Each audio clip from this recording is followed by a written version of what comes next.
Hey, what's going on, everybody? Welcome back to the channel. In this video, I am going over my DraftKings and Fanduel NBA picks for Monday, October 24th. We have a 3-game slate to get us started to kick off the week. Hopefully, this week's a lot better than last week for NBA. Bit of a struggle overall in terms of a weekend. NFL came through on DraftKings, hit on all 3 sites. Showdown's going right now, but so far looking pretty good. Phillies won, made it to the World Series, so hopefully they can beat the Astros. Exciting times right now in the sports world. A lot going on. We have 8 games discussed for Monday. Let's get started. If you guys enjoy the videos, please hit the like button for me. Subscribe if you have not already. Check out the website, Twitter for updates, especially once we get a lot more injuries and stuff like that. I'll have a lot more updates and stuff on Twitter, close to lock. Starting off today at point guard, we have a couple of guys above 9K. John Morant's over 10K against the Brooklyn Nets. He'll probably get defended by Ben Simmons at this one. Not that it'll really matter for John Morant. He'll be able to do whatever he wants. Simmons is still trying to find his place. So far, hasn't hit a free throw yet. The Nets 0 for 2. No surprise there. But John Morant's, there's some other payups I like. You have Embiid and Jokic in really good matchups, especially Embiid. So not looking to probably pay up for John Morant. Hopefully, Dylan Brooks plays. Don't know how much time he needs to get off of a thigh injury. But he's been questionable the last few days. Looks like he should have played last game, but he didn't. Hopefully he returns for this one. Damian Lillard and the Blazers shocked the Lakers on Sunday. They were down for much of the game, especially the fourth quarter. You saw Russell Westbrook take that awful shot with like 20 seconds on the shot clock. You saw the crowd react. It's hilarious if you haven't seen that video. Bricked it, of course, and Blazers ended up taking advantage of all that extra possession and all that extra time. Don't mind Lillard at all against Denver. It's a back-to-back, though, so keep an eye on that. Going further down, in terms of the guys above 9K, like Lillard the most, I'd say based on his price tag, then James Harden, and then John Morant. Not really on Kyrie Irving. Just haven't really got to him at all so far this year, and I don't think that'll change unless we get some injuries or his price suddenly starts to go down. 7K range, Jamal Murray is still way too expensive on DraftKings for his playing time. He's a lot better on FanDuel, where he continues to be mid-5s. Russell and Kevin Porter both have really good matchups here. Probably always lean to KPJ. He just has more usage. Minnesota, they still have 3 other guys. 2 other guys that will command usage, and Ant and Cat, and Gobert will get his production as well. Sub 7K, Brunson is playing pretty well so far for the Knicks. He's had 2 good games, solid games, not doing too much, but just kind of doing a good job filling his role. Last game, it was pretty weird. They went to a different rotation. Their bench played a lot more minutes than usual. But there are some other guys I'm looking at instead of Brunson. It looks like Scotty Barnes is going to miss some time, so a lot of that's just going to soak up to the other guys. They're just going to play more minutes, have more usage. You'll probably see maybe Achua start. They could start one of the other guards if they wanted to as well, but it'll just benefit Van Fleet and Siakam and Anunoby and Trent the most. 6K range, Hero. It's a good option. He looked really good last game, but he was just in heavy foul trouble. 5 fouls in 22 minutes. Still gave you a good line with 32.5, but could have had a lot more if he got almost another 10, 11, 12 minutes is what he usually would have gotten. So 65, I still think he looks like a great play. One guy that I like a lot is Jordan Clarkson. Watching the Jazz Sunday night, they looked pretty good. They had a fourth quarter stretch where they couldn't buy a bucket, 0 for 12 from the floor. A lot of those were threes. So they had a 17-point lead in the fourth quarter, coughed it up, and it went into overtime. And they ended up coming through thanks to Kelly Olynyk. But Clarkson's playing well. He's taking the last shots on the team a lot of the time in terms of clutch time situations. He made a big 3 at the end of the fourth. And the minutes are good for him, 32 in regulation. Before the previous game, it was also an overtime game, but he played 30. So you're getting 30, 32 minutes from Clarkson, who's a high-usage player, not having to play with Mitchell this year. So he's handling the ball, getting more assist opportunities. Conley's still there, but Clarkson is still bringing the ball up the court a majority of the time. So tough to not like him a lot against Houston and how good of a matchup it is. He could get red hot and put up like a 50-piece. I like Cole Anthony as well. Has benefited with starting without Jalen Suggs. And back-to-back good games. It's not the easiest matchup, but for the minutes that he's getting, he's in play. I like Clarkson, Anthony, then Conley in that order. Sub 6K, Maxey looks real good against Indy. It's just been a bit of a struggle. Sixers are 0-3. Who would have thought losing to the Spurs last game? Maxey did his part. Embiid did his part, but of course it was a game that James Harden shot like 4 of 18. couldn't get anything going. At 58, Maxey is definitely going to be in consideration. He looks better than Lowry, Smart. Sexton coming off the bench, rather get to Maxey for all those extra minutes. And then Trey Jones still looks appealing on the Spurs, getting around 30, 35 minutes or so. Can play well, but I like a couple of other Spurs more than him, but he's still appealing based on the price tag. Sub 5K looking at Derek White, Brogdon on the Celtics side. And that's pretty much the main guys that I'm considering. Noel has looked good off the bench, but we're going to have a lot more options on this 8-game slate. Over at shooting guard, pretty good price tag on James Harden, 9K if you want to go to him in a bounce back. It's a good matchup, really good matchup against the Pacers. Played 40 minutes. He's getting the playing time. He's flirted with triple-doubles every single game. A lot to like with Harden at this price tag if you wanted to use your payout for him. Also like Halliburton a lot at 83. He's just commanding a lot of usage. Benedict Mathurin has looked amazing for them off the bench, 6-man role. He's made so many threes, shooting over 50% from 3, getting you defensive stats and getting you rebounds and assists. He's been a beast and a very, very fun joy to watch so far. 8K, mid 8K range, like Halliburton, probably the most, then Van Fleet, then Jaylen Brown. Only have one guy in the 7K range, that's Edwards. He's fine. He's just not going to get that many rebounding opportunities with those two bigs there. He's still done a decent job, but last year we saw some opportunities where he was getting like double-digit rebounding opportunities. Hasn't really happened. Jalen Green continues to be also pretty appealingly priced at 63 for the role that he has, which is just shoot as much as he wants and as often as he can.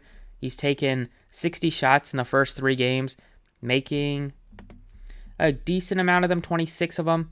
He's made 9 threes. Matchup is not terrible against Utah. They play at a much different pace than years past. We're looking to move it up and down the court at a lot more than last year's, just with the younger guys and the 3-point shooting that they have now on the team. So I like Green.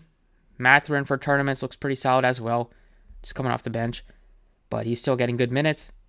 But Devin Vassell is only $5,400. Was wishing DraftKings would raise some of this pricing on some of these Spurs guys, but they just don't want to do it. 54 for Vassell. He should be 6K plus for the role that he has. After a poor shooting performance in the first game, he's bounced back nicely in the next 2, and the matchup is fine against Minnesota for a team that plays at a... See how much... last year they played at a fast pace. So far this year, their defense not really improving with Gobert added there. They still play up and down.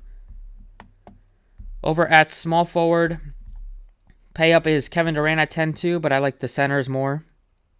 We have a couple of guys that are in the 9K range.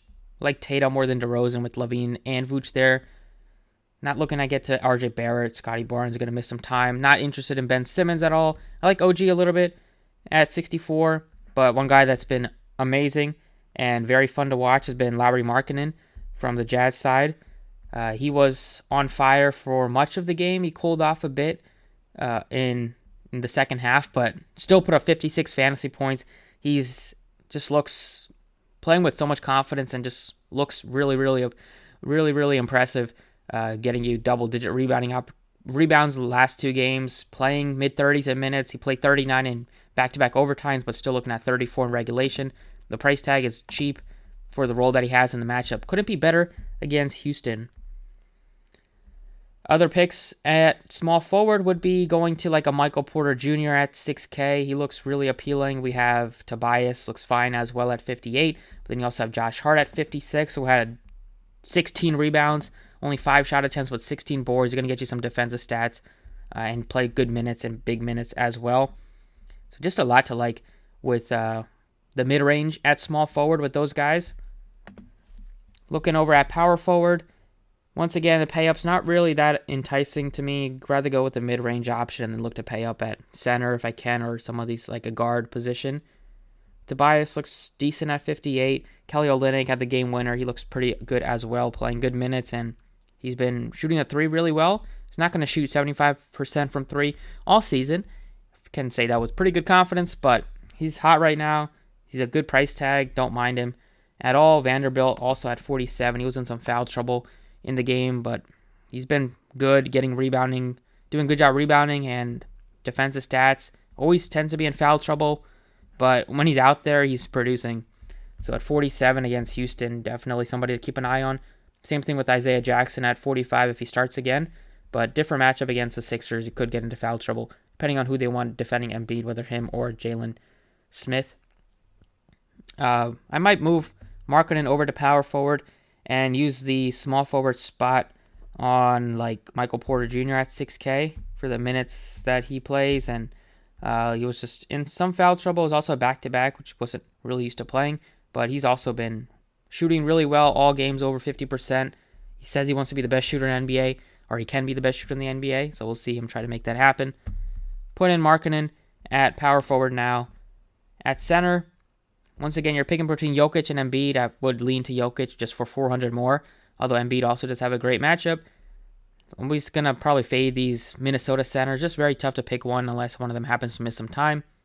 Siakam looks good, but the matchup isn't the easiest against Miami, so probably pass there. I like a couple guys in the 6K range with Nurkic and Poeltl. Nurkic going up against the team that drafted him in the Nuggets, but go with Poeltl. They're going to need him out there against two bigs. Hopefully he gets more minutes. He's typically been like 27, 29, but they'll probably need him a little bit more just with how big Minnesota plays. So if he stays out of foul trouble, he should be able to produce. And that's what I'm looking at. For some value, we just scroll through some guys below $5,000 here. Just look at the ones that really stick out. So 49, nothing really is that interesting. 48, 47, maybe Derek White. Definitely Vanderbilt looks appealing. 4,500 and 4,600. And nothing really sticking out to me except for Isaiah Jackson at 45, assuming he starts again. And don't have much in the low 4K range. And then if we're looking at like 3K options, you're basically just hoping these guys get minutes. But tough to go with any of these unless we get some value, unless we get some guys out.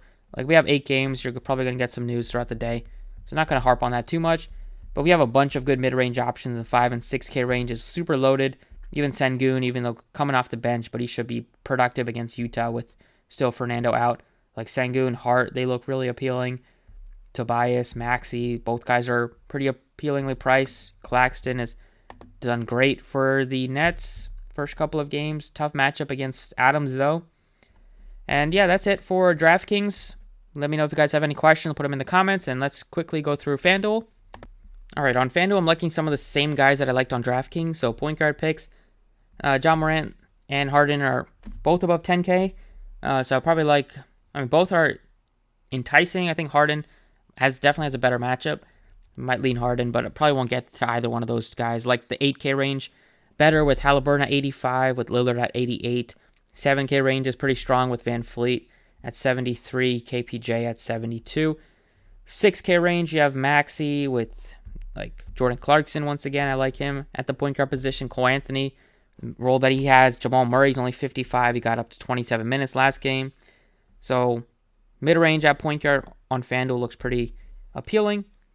Shooting guard plays, once again, the top guys not really on my radar, like Halliburton at 85.